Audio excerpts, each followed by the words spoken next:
పెళ్ళైనా పండగైనా వేడుక ఏదైనా పట్టు చీరల ప్రత్యేక వేదిక వారాహి సిల్క్స్.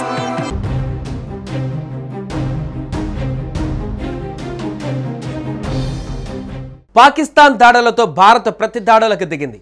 పాక్లోకి చొచ్చుకు వెళ్లి మరీ భీకర దాడులు చేస్తుంది. ఇస్లామాబాద్లో పాకిస్తాన్ ప్రధాని షహబాజ్ షరీఫ్ ఇంటి దగ్గర బాంబు పేలుడు సంభవించినట్లుగా సమాచారం. పాక్ ప్రధాని ఇంటి దగ్గర డ్రోన్లతో భారత్ దాడి చేసింది. వెంటనే అలర్ట్ అయిన పాక్ ఆర్మీ భారీ భద్రత నడుమ ప్రధాని షరీఫ్ ని సురక్షిత ప్రాంతానికి తరలించినట్లుగా తెలుస్తోంది. పాకిస్తాన్ దుశ్చర్యతో చిర్రెత్తిన భారత సైన్యం రెచ్చిపోతుంది. పాకిస్తాన్కు భారత దెబ్బ రుచి చూపించడమే లక్ష్యంగా ఒకేసారి త్రివిధ దళాలు రంగంలోకి దిగాయి. పాక్లోని పెషావార్, లాహోర్, ఇస్లామాబాద్, సియాల్కోట్ పైన బాంబుల వర్షం కురిపిస్తున్నారు.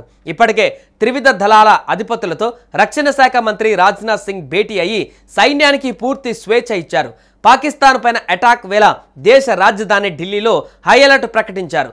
ఏ క్షణం ఏం జరుగుతుందో తెలియదని అందరూ అప్రమత్తంగా ఉండాలని హెచ్చరికలు జారీ చేశారు. ఇళ్ల నుంచి ఎవరూ బయటకు రావద్దని సూచనలు చేశారు.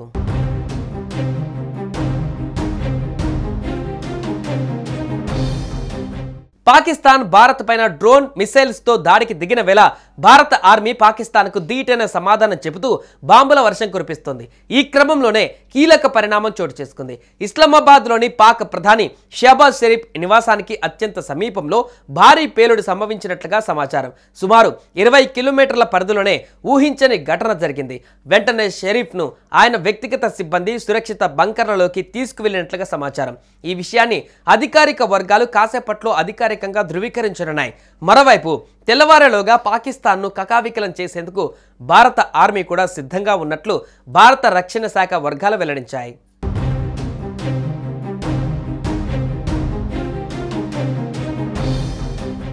భారత వైమానిక దళం తర్వాత ఇప్పుడు నావికా దళం కూడా రంగంలోకి దిగింది. అరేబియా సముద్రంలో మోహరించిన ఐఎన్ఎస్ విక్రాంత్ కరాచీని లక్ష్యంగా చేసుకుని విధ్వంసం సృష్టించడం ప్రారంభించింది. నావికా దళ దాడి కారణంగా కరాచీ ఓడరేవుతో సహా నగరంలో భారీ అగ్ని ప్రమాదం జరిగింది. కరాచీతో పాటు ఓర్మారార్ ఓడరేవు పైన క్షిపణులు ప్రయోగించింది భారత నావికా దళం. రక్షణ వర్గాల సమాచారం ప్రకారం పాకిస్తాన్లోని కరాచీ, ఓర్మారా ఓడరేవులపైన ఐఎన్ఎస్ విక్రాంత్ నుంచి అనేక క్షిపణులు ప్రయోగించారు. దీని కారణంగా 2 ఓడరేవులలో భారీ మంటలు చెలరేగాయి. ఈ దాడి కారణంగా 2 ఓడరేవు నగరాల చుట్టూ పొగ వ్యాపించింది. ప్రజలు భయాందోళనలతో తీర ప్రాంతాలను వదిలి బంకర్ల లోపలికి పరుగులు తీస్తున్నారు.